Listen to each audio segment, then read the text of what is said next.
నమస్తే, మనము అశోక్ నగర్లో ఉన్నాము. ఇక్కడ ఐఏఎస్ కోచింగ్ పేరుతో కొంతమంది ట్యూటర్సు వాళ్ళు వచ్చినటువంటి స్టూడెంట్స్ని వాడుకోవడానికి అనేక మాటలు చెప్పి వాళ్ళని లొంక తీసుకొని మీకు పర్సనల్గా ట్రైనింగ్ ఇస్తాం, అనేక విషయాలు చెప్పి వాళ్ళను లైంగికంగా వాడుకొని వదిలేస్తున్నటువంటి పరిస్థితి ఇక్కడ అశోక్ నగర్లో కనిపిస్తుంది.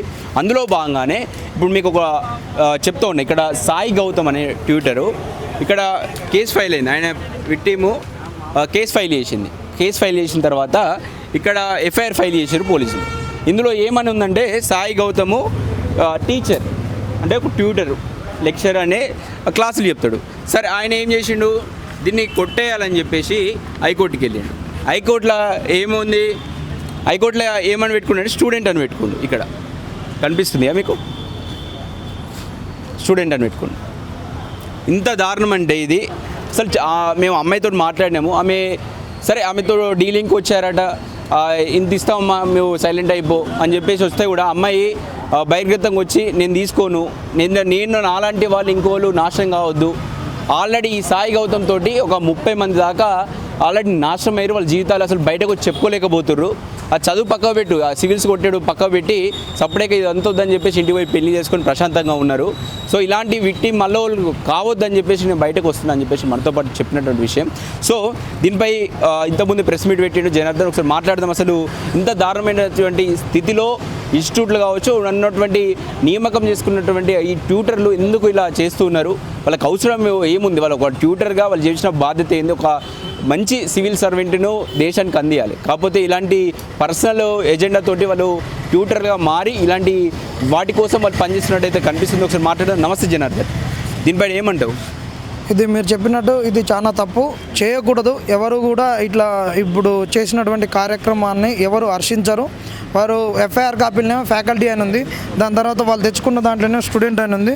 ఇప్పుడు ఇదే ఇక్కడ వాళ్ళు ఫ్యాకల్టీగా ఉన్నటువంటి ఆర్సీ రెడ్డి దాంట్లో ఇంకా మిగతా దాంట్లలో ఫ్యాకల్టీగా పనిచేసారు వీళ్ళు. ఇది మీరు చేయడం అనేటటువంటిది మంచిది కాదు.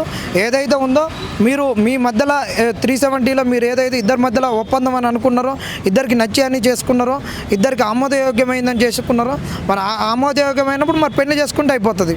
మరి నువ్వు స్టూడెంట్ అని చెప్పినావు, మరి స్టూడెంట్ నువ్వు ఫ్యాకల్టీ, మరి స్టూడెంట్కి ఎట్లా అవతారం అవుతున్నావు అంటే స్టూడెంట్ అయినా మరి మోసం చేయొచ్చు అమ్మాయిని, పెళ్లి చేసుకుంటాం అని చెప్పేసి వదిలిపెట్టేస్తే కరెక్టేనా? కరెక్ట్ కాదు. అమ్మాయి ముందుకు వచ్చింది కదా, ముందు 3 సార్లు ఫ్లడ్ చేసేవాడు, అనేక విషయాలు చెప్పాడు, ఎమోషనల్గా సింక్ చేసుకున్న తర్వాతనే అవసరం తీరిన తర్వాత ఎజెండా ఎత్తేస్తాడు. ఇది సో ఒక్కసారిగా చాలా మందితో జరిగిందని చెప్పేసి అమ్మాయి చెప్తుంది. మీరేమంటారు? అవును, ఇది అమ్మాయి చెప్తున్నటువంటిది. ఆమె తర్వాత ఆమెకు అన్యాయం జరిగింది కాబట్టి ముందుకు వచ్చినప్పుడు చాలా మందితోటి ఇలాంటివి జరిగినాయి, ఇట్లా వాడుకున్నారు అనేటటువంటిది ఉన్నాయి. అయితే అవి ఎంతవరకు వాస్తవం అవాస్తవం, ఎందుకంటే అవి తేలాలి. ఇప్పుడు అమ్మాయి అయితే వచ్చింది కదా, అమ్మాయి అయితే వచ్చి ముందు నిలబడి ఉన్నప్పుడు ఖచ్చితంగా ఈ అమ్మాయి చెప్తున్న దానికి అందరూ మద్దతుగా ఉండి ఇన్స్టిట్యూట్లో ఇట్లా జరిగేటానికి అడ్డుకట్ట వేయాలి. ఇంకోసారి జరగొద్దు, ఇది జరిగిన తప్పుని ఇంకోసారి రిపీట్ చేయొద్దని ఇక్కడ ఇన్స్టిట్యూట్లలో ఉన్న డైరెక్టర్లు కూడా అమ్మాయికి భరోసాగా ఉండాలి, విద్యార్థులు కూడా ఉండాలి. వాళ్ళు డైరెక్టర్లుగా ఉండి వచ్చేటటువంటి ఫ్యాకల్టీలకు కూడా చెప్పుకోవాలి. కొత్త ఫ్యాకల్టీలు ఇవ్వాలన్న ఫ్యాకల్టీ ఇంకో 2 నెలలకు ఉండేటైనా మళ్ళీ ఇంకెప్పుడు వస్తాడో రాడో కూడా తెలియదు. వచ్చే ఫ్యాకల్టీలకు వాళ్ళు కూడా డైరెక్టర్లు చెప్పుకోవాలి, స్టూడెంట్స్కి కూడా వాళ్ళు చెప్పుకోవాలి.